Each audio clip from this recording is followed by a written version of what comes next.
Well, so the coronavirus still trending, and the Middle East is set to be shutting down as the novel coronavirus accelerates its spread across the Persian Gulf region. The Kingdom of Saudi Arabia, the world's #1 oil exporter, launched an oil price war partly as a consequence of the coronavirus and the collapse in worldwide demand, a move that has shattered crude prices and threatened economies globally.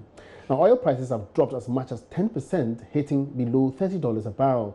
We want to discuss these developments in the Middle East and how they threaten the global economies, including Ghana's. And joining me is indefatigable Philip Namfuri of the Joy Business Researcher.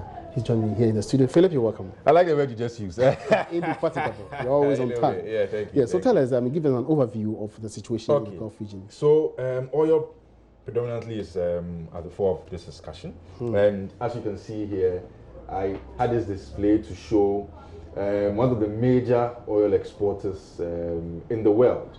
Okay. Up there is also Russia, as part of the most important oil exporters in the world. Now, we've seen the flooding of the market with barrels of oil, and we've seen Saudi Arabia coming to say that they will continue to pump more oil onto the market. Already, we know the price is being driven down, like your introduction said, on the back of the cut in demand for oil products, because airlines are cutting back, there's tensions, uncertainties, etc. Also, the coronavirus comes in, and then this war between Saudi Arabia, Russia, and then the OPEC countries. Isn't it amazing that at a time when OPEC really wants to push up prices by cutting supply, Saudi Arabia, a major player in OPEC, says it's going to pump in more supply? For me, it's not really surprising because I don't know if the word is Mexican. Saudi Arabia has cojones. They have the ability to do things that other oil exporters will not do. And taking this stand, one may wonder why.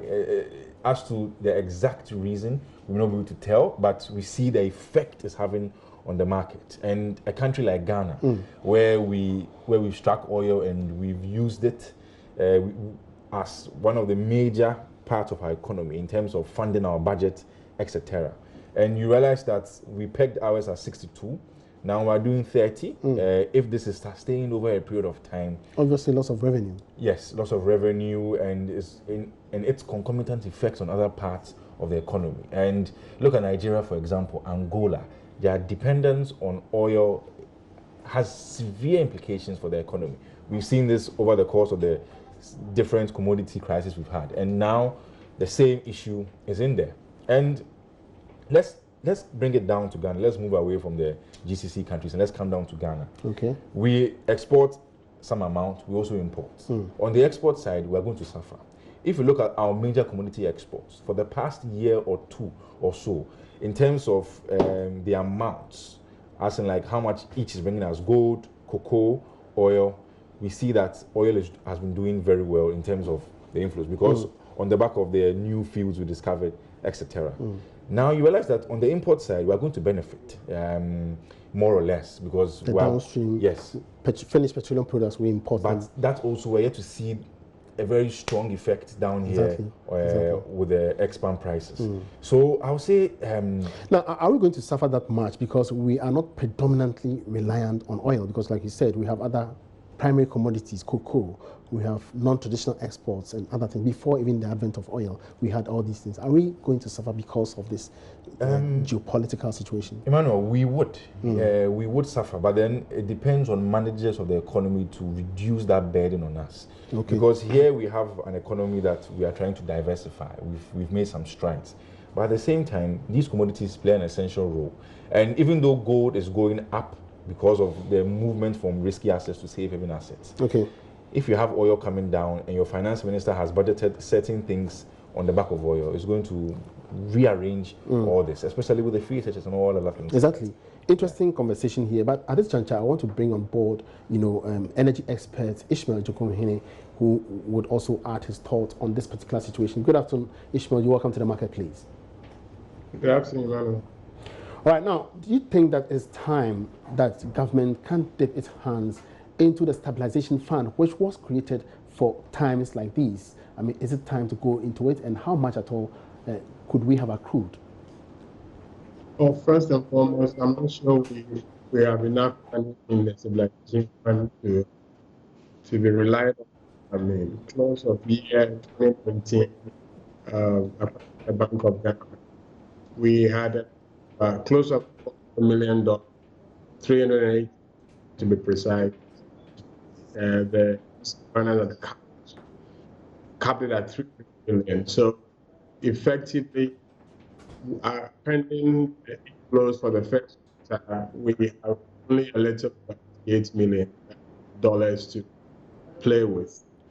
But in terms of what the government dip its hands into that, yes, the PERM is that in the event that within a quarter, the input is less than a quarter of the annual budget fund amount, it triggers, allows the government to take some money to support the budget. So the total budget, annual budget amount for this year is about $570 million. So a quarter of that would be like $142 million. So if at the end of March inflows are less than $142 million, the law allows to go in there and recover.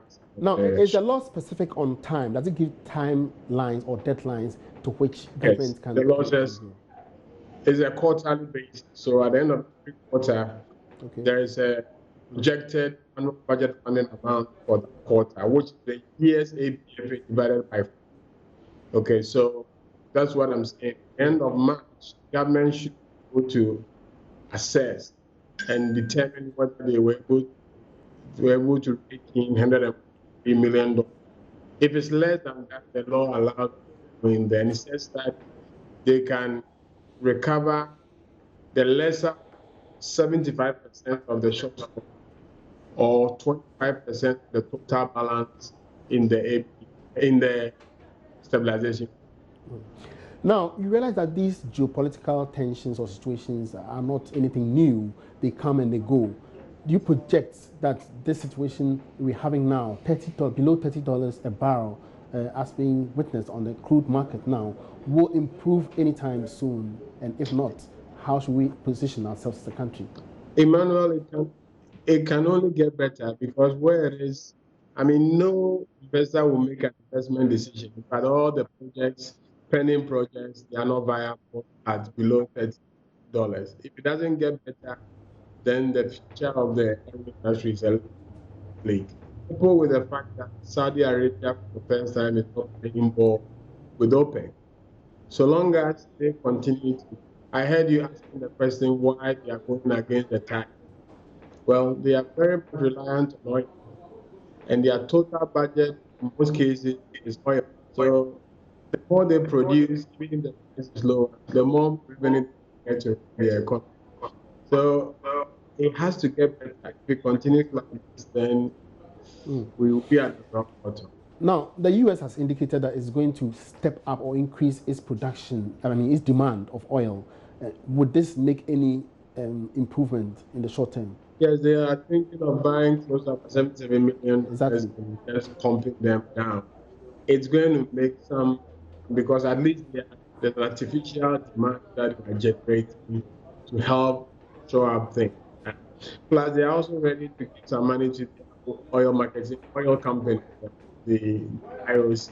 So it's going to make a difference. But see, Saudi Arabia can do about 5 million barrels of oil a day. 10 days means 50 million barrels. They are big in the industry. Definitely, that demand from the U.S. can help to extend, but it depends on how Saudi Arabia is. So finally, before you go, would you also suggest that because things are not so rosy within the industry, we should put a hold on our exploratory activities? I think it's going to be natural. Nobody will tell anybody to stop, because you see, there is a minimum price that would justify any investment in the upstream. For example, I know Jubilee wasn't profitable below $50 a barrel or something like that. So those are the kind of investment decisions that these IOs do. So at this stage, I'm not too sure many people making the needed investment.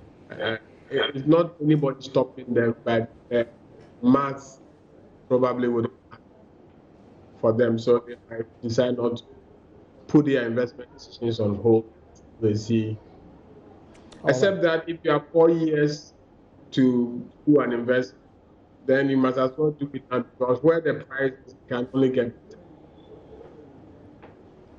All right, many thanks for your input. Ishmael Ejokumene is an energy expert. He's also executive director of Kite. Back to the studio now. So do you think that government must go for a review very soon of its benchmark revenue, benchmark pricing, and so on and so forth because of the situation we're having? I think we are just in March. We have about a week or so to the end of the first quarter.